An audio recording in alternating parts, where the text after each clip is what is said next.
concepto de función es muy poderoso en programación. Vamos a ver en esta ocasión las cajas negras. Tienen que ver también con el concepto de función, pero es una función que se usa en programación para realizar un cálculo y solo importan los datos que le entran y la salida de la función. Lo que pasa dentro de la caja no es necesario conocerlo. Por ejemplo, si tenemos la función hacer conejo, no nos importa cómo el mago hace internamente para sacar un conejo de la caja. Exactamente pasa lo mismo con las funciones.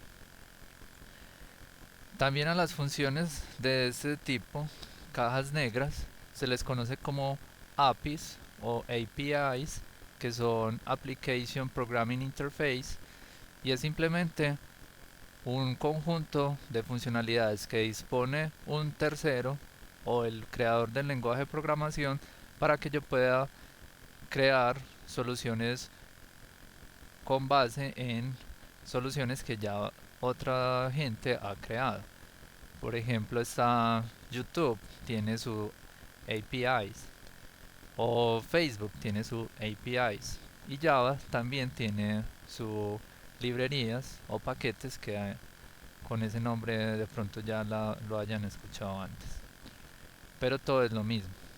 Las cajas negras son soluciones listas para su uso, las cuales han sido probadas y validadas por el lenguaje de programación y recibido retroalimentación por mucho tiempo por los miles de programadores que las han usado. Evitan tener que reinventar la rueda cada vez que se quiera realizar un programa. Si queremos hacer un programa que realice cálculos matemáticos, podemos usar las funciones seno, coseno y muchas otras más que están disponibles en el API, Application Programming Interface, matemático de Java. Y hay muchos paquetes, como les decía, para cada problema: entrada y salida, recurrencia de datos, bases de datos, etcétera. Adicionalmente, las soluciones proporcionadas por el fabricante del lenguaje de programación, también existen soluciones open source disponibles online. O sea que hay muchos desarrolladores que hacen funciones que solucionan también un problema, que las publican en línea para que otras personas la usen. Más adelante miraremos eso. Es importante entender qué es la palabra reservada static. Entre las funciones que se han creado hasta el momento se han usado la palabra reservada static en la firma. Esto con el fin de poder reusarlas dentro de la función main, porque si ven, main también es marcada como static. Entonces esa es una regla que hay que cumplir, que nos obliga Java a que sea de esa forma. Cuando estemos viendo la programación orientada a objetos, vamos a profundizar sobre el uso de la palabra static. Por ahora, marcar una función como static significa que no es necesario crear una instancia de la clase. En otras palabras, simplemente se usa con el nombre de la librería y el nombre de la función, así. Entonces la función se va a usar de esta forma: nombre de la librería, el operador punto, nombre de la función y los argumentos. Los argumentos son los valores de los parámetros. Un ejemplo sería el uso de la librería mat, el operador punto, pow, que es elevar a una potencia, y los argumentos. Entonces esta es la base y este es el exponente.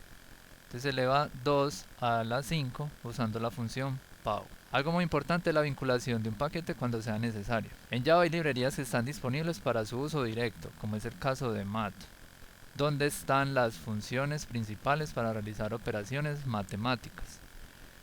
Pero existen muchas librerías adicionales propietarias de Java o que debemos configurar, las cuales para poderlas usar en un programa es necesario importarlas, usando la palabra reservada import, como se muestra en el ejemplo. Palabra reservada import y la ubicación del paquete. Normalmente la ubicación del paquete está definida con una ruta donde está guardada los programas. Recuerden que finalmente una mat es otro programa que yo estoy reusando dentro de mi programa, y eso queda guardado en una carpeta. Y aquí está la ubicación de esa carpeta por medio de esta notación. Por ejemplo, los arrays, que es una librería para trabajar con arreglos, está ubicada dentro de Java, y dentro de Java hay una carpeta que se llama útil, y ahí vamos a encontrar todos los archivos correspondientes a los arrays. Y esto se pone al principio de la clase. Ahorita lo vemos en los ejemplos. ¿Cuáles son los errores frecuentes? Olvidar incluir el paquete donde están contenidas las cajas negras al principio de la clase.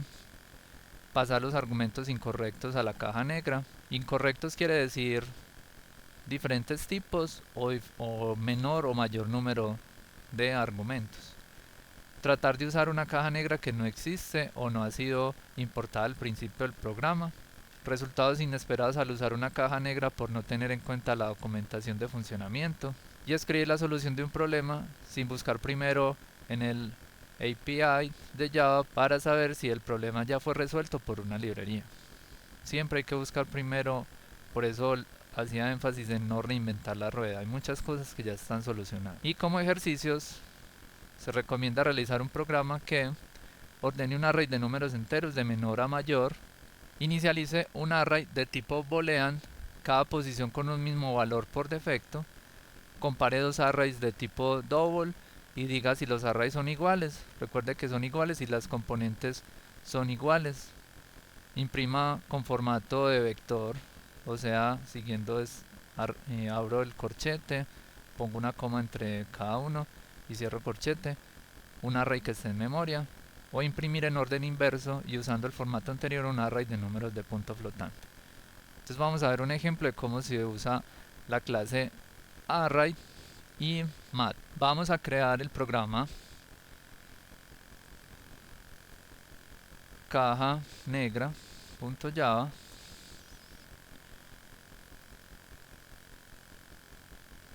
Vamos a crear la plantilla base.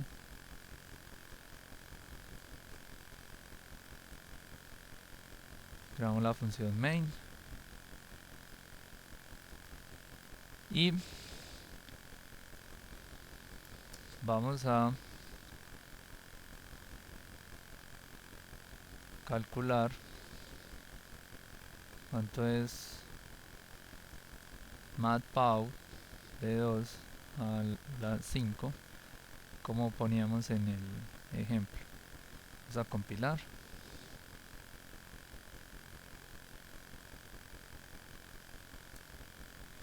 Y a ejecutar el programa. Entonces vemos el resultado. Miren que acá no hubo que importar nada porque math ya se puede usar por defecto en cualquier programa. Ahora vamos a hacer un ejemplo un poco más completo utilizando un array de números enteros y vamos a crear un array con valores cualquiera, me estoy inventando, pero todos son valores enteros y están en desorden. Entonces vamos a utilizar la clase, vamos a utilizar el paquete arrays que está en java.util.arrays. Lo primero que voy a hacer es imprimir este array utilizando la función que está dentro de arrays que se llama toString y recibe un array. Vamos a ver, compilamos y ejecutamos. Ya tenemos una primera impresión con formato de el array que acabamos de crear. Ahora vamos a ordenar ese array. Entonces arrays.sort, así se llama la función que ordena, y le paso el array. Entonces al pasarle el array y luego volvámoslo a imprimir, luego de ordenarlo,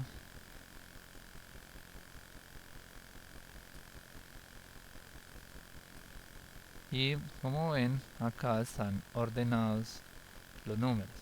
Si yo agrego más valores acá,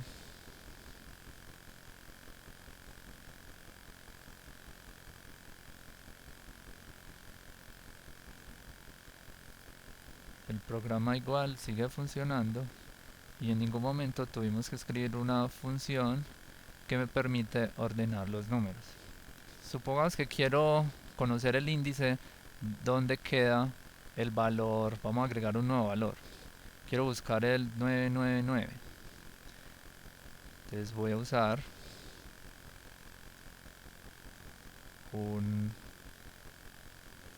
una función de arrays que me permite realizar una búsqueda que se llama una binary search, y lo que necesito es los datos y el valor que quiero buscar. Muy importante, para que esta búsqueda funcione, el array debe estar ordenado, si no tenemos comportamientos inesperados. Entonces vamos a guardar y ejecutar. Entonces primero ordena y luego entonces en la última posición quedó el valor que estamos buscando. Si quiero por ejemplo buscar este, quedaría en el 17, 789.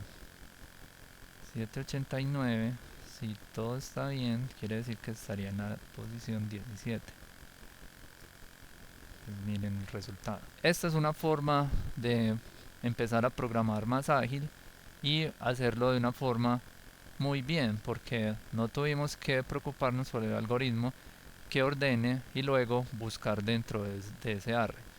Por eso dentro de los ejercicios les puse realizar esto escribiéndolo en un programa para que se den cuenta todo lo que hay que hacer para lograr lo que en 4 líneas hicimos en muy poco tiempo.